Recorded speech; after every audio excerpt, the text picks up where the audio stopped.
Once in a time when the world was still learning how to breathe, there lived a young boy named Wren.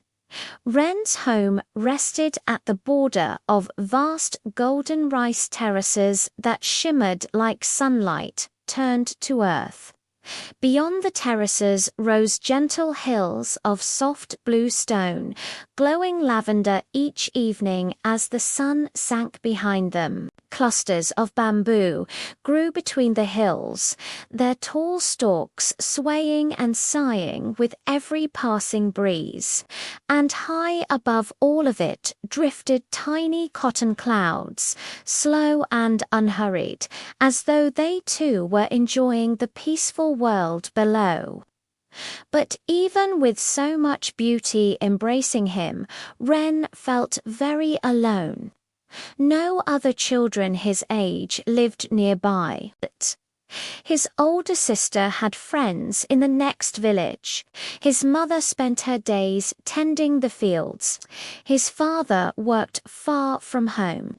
And so every morning and afternoon, Wren walked the terraces with only his gentle water buffalo, Taro, for company. Sometimes Wren rode on Taro's broad back. Sometimes he wandered ahead, humming, while Taro followed like a slow-moving shadow. One quiet afternoon, Wren turned around mid-step and froze. Taro was gone. Wren spun in a circle, scanning the bright waters of the paddies, the hills, the sky. But the buffalo was nowhere. Wren was brave. He breathed slowly, calming the spark of worry in his belly. Taro must have wandered. He always loved drifting toward the grove at the terrace's edge.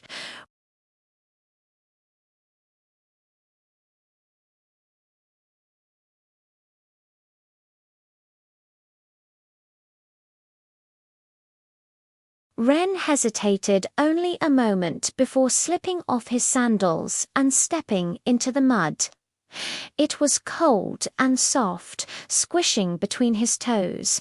Each step made a rich splrrrp sound that made Wren grin despite everything.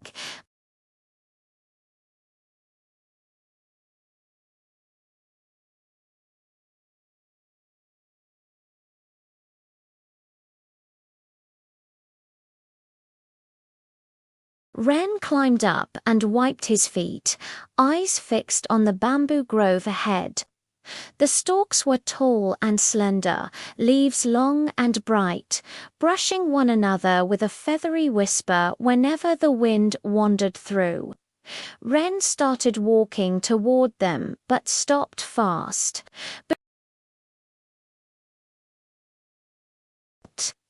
Its trunk was a tangle of smooth grey pillars knit together like clasped fingers. Thick roots curled above the ground before plunging deep again.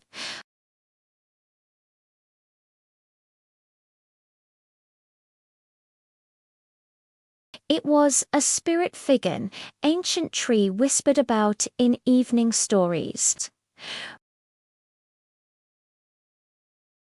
He stepped closer, reached out, and touched the cool, polished bark. He smiled. He didn't know why, but the tree felt like it had been waiting for him.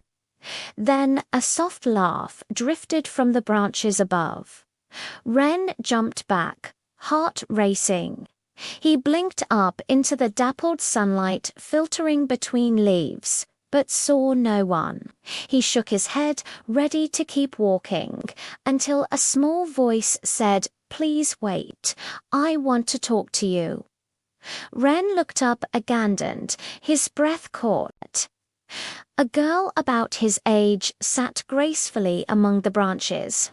She had a gentle oval face, hair that shimmered like morning dew, and bright silver eyes that seemed to hold the calm light of dawn. Wren's cheeks warmed. He had never met another child his age, but the girl only smiled kindly. She stepped from the branch and floated softly to the ground, as light as mist. Wren gasped and asked how she did that. Laughing, the girl told him she was a dawn spirit, filled with morning dustiny specks of first light that let her drift on the air. She asked Wren what had brought him to the spirit fig tree. Wren explained about Taro. Her smile faded with sympathy, and at once she offered to help. Wren's chest brightened with relief. The dawn spirit reached into a small pouch at her waist and scattered a handful of glowing dust into her palm. She asked Wren to picture Taro clearly in his mind, his soft eyes, his wide horns, the slow swish of his tail, and then blow on the dust. Wren hesitated, but she nodded encouragingly. So he breathed in, focused on Taro, and blew. The dust spiraled upward, sparkling like thousands of tiny suns. Slowly, it twisted into the shape of Taro. Then the shape stretched, sharpened, and transformed into a bright arrow of shimmering light.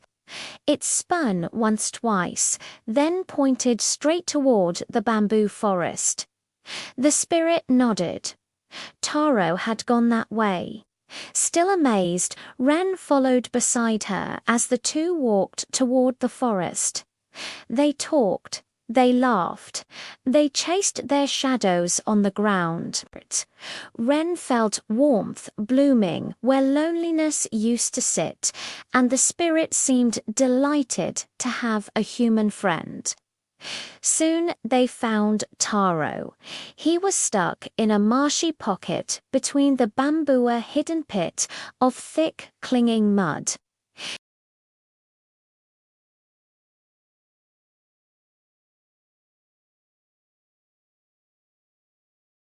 Together, he and the dawn spirit pulled on Taro's rope.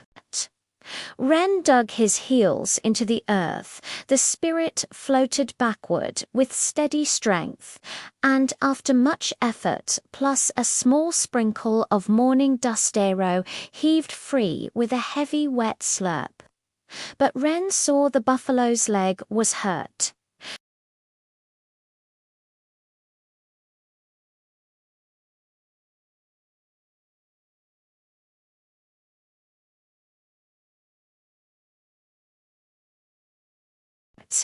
Then she spread it over Taro's wound.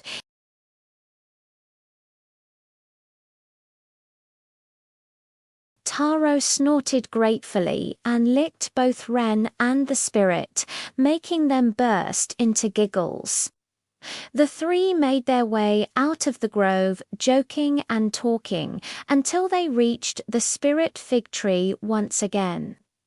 There, the dawn spirit stopped. She told Wren softly that it was time for her to return to the sky to carry the morning light to another place.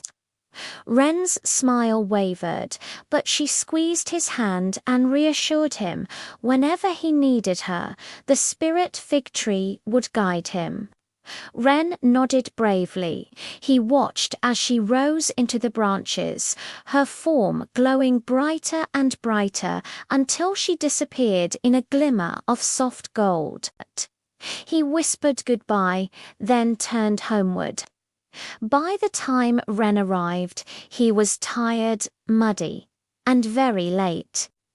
His parents were bustling about preparing dinner, but his sister was waiting, arms folded, eager to ask what on earth had taken him so long.